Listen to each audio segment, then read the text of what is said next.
క్రైస్తవ సమాజం మొత్తానికి చెప్తా ఉన్నా, ఒరే నీ బైబుల్ మొత్తం మీద కలిపి సత్య హరిశ్చంద్రుడు లాంటి ఒక క్యారెక్టర్ను చూపించండిరా ప్లీజ్. నీకు జీవితకాలం ఆఫర్ రా. సత్య హరిశ్చంద్రుడిలాగా సత్యం కోసం చివరిదాకా కట్టుబడి ఉన్న ఒక్క పేరు చూపించండి. కౌంటర్ వీడియో చేయక చాలా రోజులైందన్న. సత్య హరిశ్చంద్రుడు కదా, సత్య హరిశ్చంద్రుడి గురించి నీకు కానీ సమాజానికి కానీ బాగా తెలుసు.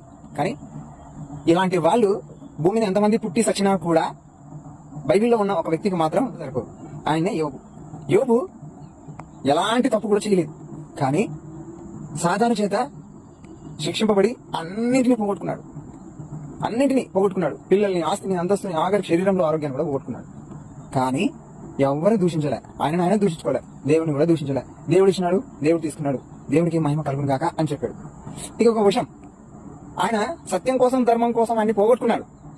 అంతే, ఇక పోగొట్టుకున్నాడు, ఇక మళ్ళీ తిరిగి సంపాదించుకోలే. కానీ యోబు మళ్ళా తిరిగి సంపాదించుకున్నాడు. 1% కాదు, డబల్. కాబట్టి బైబిల్లో ఉన్న వాళ్ళకి ఎప్పుడు కూడా ఎప్పుడు సాటి రాలేరు. ఇది బైబిల్కున్న స్టాండర్డ్.